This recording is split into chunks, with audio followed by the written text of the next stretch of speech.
वैसे मामला एक मुझे और रोचक लगा। जो गाड़ी में घूमते हैं तो राहुल गांधी आगे, तेजस्वी पीछे, अखिलेश यादव भी पीछे।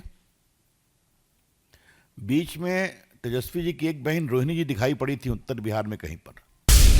आज मैं खोज रहा था कि पटना के दो सांसद हैं, एक मैं हूं और एक हमारी मीसा भारती जी हैं, लालू जी की पुत्री और तेजस्वी की बहन। वो दिखाई नहीं पड़ी कहीं पर। राहुल गांधी ने परिवार के अंतर्विरोध को और बढ़ा दिया है क्या? ये उनका विषय है, वो जवाब देंगे। But come on Tejashwi Yadav, आप 2 नंबर के खिलाड़ी क्यों हो गए बिहार में? आज मैं इसका एक कॉन्टेक्स्ट बताऊंगा, क्योंकि यात्रा समाप्त हुई है इसलिए बताना जरूरी है। वैसे मामला एक मुझे और रोचक लगा। जो गाड़ी में घूमते हैं तो राहुल गांधी आगे, तेजस्वी पीछे, अखिलेश यादव भी पीछे। बीच में तेजस्वी जी की एक बहन रोहिणी जी दिखाई पड़ी थी उत्तर बिहार में कहीं पर।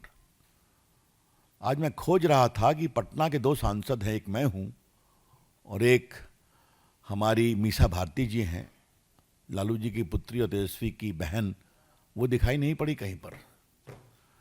तो क्या राहुल गांधी ने परिवार के अंतर्विरोध को और बढ़ा दिया है क्या?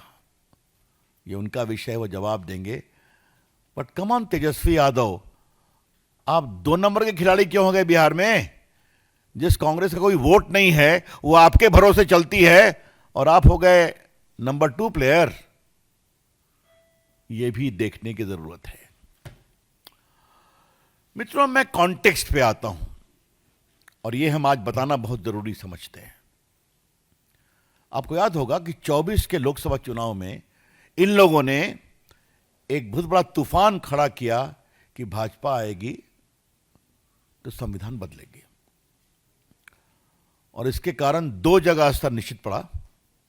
एक उत्तर प्रदेश में, जहां समाजवादी पार्टी की सीटें भाजपा से आगे हो गई, और दूसरा महाराष्ट्र में, जहां कांग्रेस की सीटें भाजपा से आगे हो गई लोकसभा में। तब तो हमने कुछ नहीं कहा चुनाव आयोग पर, हमने विनम्रता से स्वीकार किया, और उस समय चुनाव आयोग ठीक था। राहुल गांधी, आप जीते हिमाचल, आप जीते तेलंगाना, तो चुनाव आयोग ठीक था। लेकिन लोकसभा के चुनाव में एक बार जब जनता को मालूम हुआ, सच्चाई सामने आई कि बेबुनियाद तरीके से हमारे साथ कांग्रेस पार्टी ने छल किया, उन्हें हरियाणा में हराया कांग्रेस पार्टी को। हरियाणा की जीत 24 के लोकसभा के बाद 2014 से भी बड़ी जीत है, ध्यान रखिए। मैं गया था प्रचार करने। फिर महाराष्ट्र में जहां इतना हल्ला कर रहे थे तो वहां और हरा दिया। बची कुची बात आई तो दिल्ली को भी बुरी तरह से हरा दिया, केजरीवाल जी हों या राहुल जी हों। अब बिहार को भी हराएंगे, यह हम पूरे विश्वास से कहना चाहते हैं। आज देश को भाजपा के राष्ट्रीय मंच से बताने की जरूरत है कि राहुल गांधी योजनाबद्ध तरीके से हिंदुस्तान की जनता के मताधिकार के उपयोग का अपमान कर रहे हैं। कि 14 में मोदी जी झूठ से जीते, 19 में फरेब से जीते, और 24 में वैसे ही जीते। क्या मतलब है इसका?